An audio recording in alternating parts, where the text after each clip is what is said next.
When I was solo traveling in Portugal last year, I made a really, really big mistake. Like a really big mistake. And it was so stressful that I didn't vlog any of it. I didn't include any of it in my Portugal video, and I haven't even talked about it until now, but today I'm going to tell you guys the story. 3 days into my 10-day trip to Portugal, all by myself, I lost my wallet with all of my credit cards, all of my cash, and I did not have a single euro on me. There is a crazy twist at the end of this story, so just when you think you've heard it all, hold on to your hat. So here's what happened. It was my third and final day in Lagos, which is a little beach town on the south coast of Portugal in the Algarve. It's about 5 hours south of Lisbon. And I'd gotten up at sunrise to go for a walk through town. When everything's quiet, I really like sunrises when I'm solo traveling because there aren't as many people out and it's just very peaceful. And I vividly remember, this is an important key point of this story, that as I was getting ready to leave my hotel, I picked a €5 note up off of my nightstand or dresser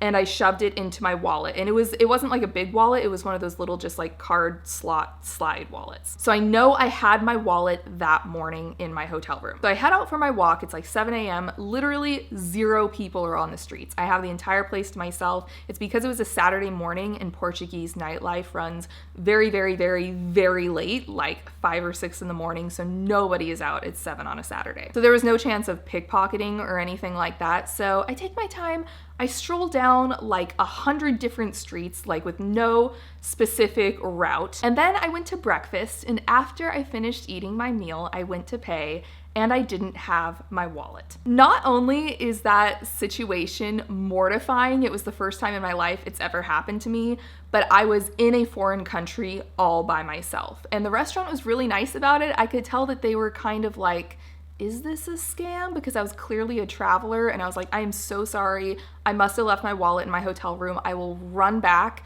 and get it and come straight back and pay you. So I leave the restaurant, I race back to my hotel room, and as soon as I walk in, I have a feeling my wallet isn't there because I'd tidied everything before I left for housekeeping. So all of the surfaces were clear, and I knew that if I'd left my wallet, I would have just accidentally like put it back on the nightstand. I didn't go pack it away somewhere. But still, I tear the room apart and I don't find my wallet. So this is when I start to panic because I'm pretty sure I've lost my wallet, and I'm kicking myself for making the mistake of not having a backup card and cash in the room safe. My passport was in the room safe, thankfully. I knew better than to not put a second form of cash and payment in the safe for exactly this scenario. Like if I had filmed a YouTube video of like solo travel tips and things you should always do before this trip, that would have been one of the things I would have included. Like I knew better, yet I had just been enjoying my trip so far and so relaxed in Lagos, and I didn't do it.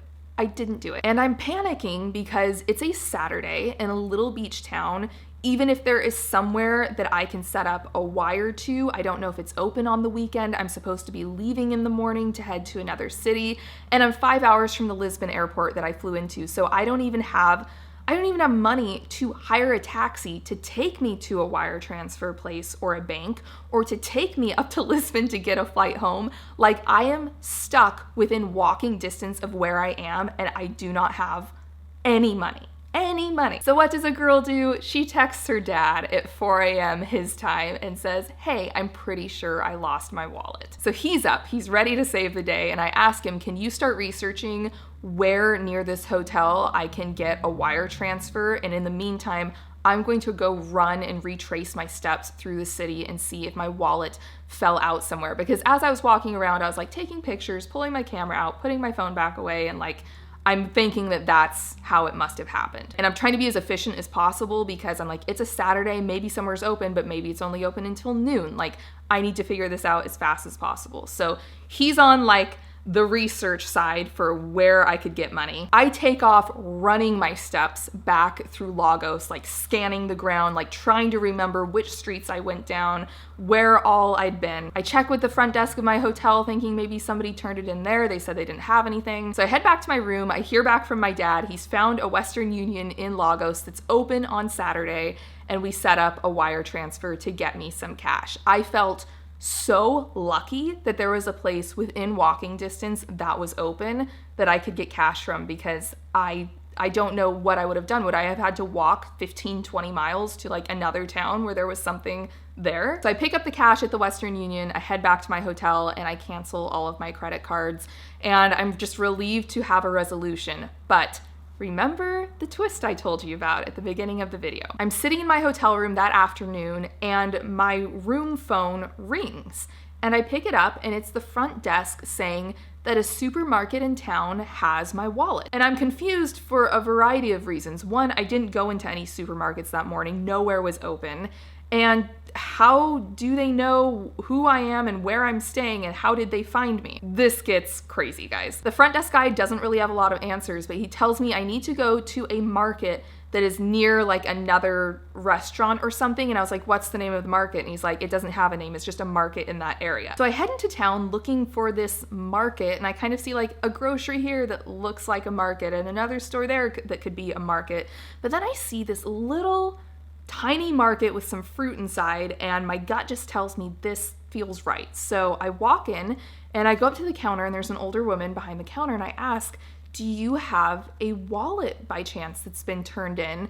And she gestures to the rack to her side, and there is my little card wallet sitting right there. So this is where it gets crazy. I have so many questions, and this market is family owned. This woman and her husband own it, and they don't speak really fluent English, and they're trying to explain to me the situation, and I don't really understand them. And then their son comes over, who's about my age, and he's totally fluent in English, and he comes up to me and he goes, were you robbed? We assumed that you were robbed. When my parents opened their market this morning, your wallet was on the front steps, but it had been stripped of cash. And that's usually a sign of a robbery in the area, because thieves usually want your wallet. They just want the cash out of it, so they rob you for your wallet, they take the cash, and they chuck the wallet to the side of the street and run. And he says, we called the police to have them come around and investigate and document the situation, and they had my ID with like my picture and my name on it, with record of this American woman who was supposedly robbed in this area recently, filed a police report. And then I asked, but how did you find me? How did you know where I was staying? And the mom points to my wallet and she says, a little receipt. And I look in to this little center section here, and I pull out just this tiniest little receipt that said Carvey Beach Hotel on it, which was the hotel I was staying in, which I don't ever keep, like, this isn't a wallet you keep receipts in, but I must have paid when I checked in and just like shoved it in there with my other cards in a hurry. It was the only receipt in here, and it had my hotel name on it. Absolutely crazy. I could not believe all of that happened. I mean, my wallet was useless because it stripped all the cash out of it and I'd canceled all of my cards. So, I mean, I might as well have not found my wallet. But also, what a cool story, because I get asked so often, is it scary traveling by yourself? Is solo travel safe? And here's an example of where a local family found a wallet, assumed that a traveling woman had been robbed or something had happened. They called the police, they filed a report, like they were looking out for people. I just thought that was very, very cool, very heartwarming. So the moral of my story is always keep a backup credit card and or some cash in your room safe, especially if you're traveling by yourself, because this isn't something that I ever really thought about when traveling with others, because worst case scenario, if one person loses their wallet, the other person can spot them until they can get to an ATM or something. But when you're by yourself, you're really in trouble. So that is my biggest solo travel mistake so far. It's one of my craziest solo travel stories. I hope you guys enjoyed this. If you haven't seen my Portugal video, I will link it down below if you want to see what the rest of the trip looked like, all of the good parts of the trip. I considered maybe talking about this in that video, and then I was like, it's gonna be a 10-minute like detour off of everything else, and I just need to make a separate video. Thank you for watching. Be sure to give this video a thumbs up and subscribe if you liked it, and I will see you guys next time. Bye.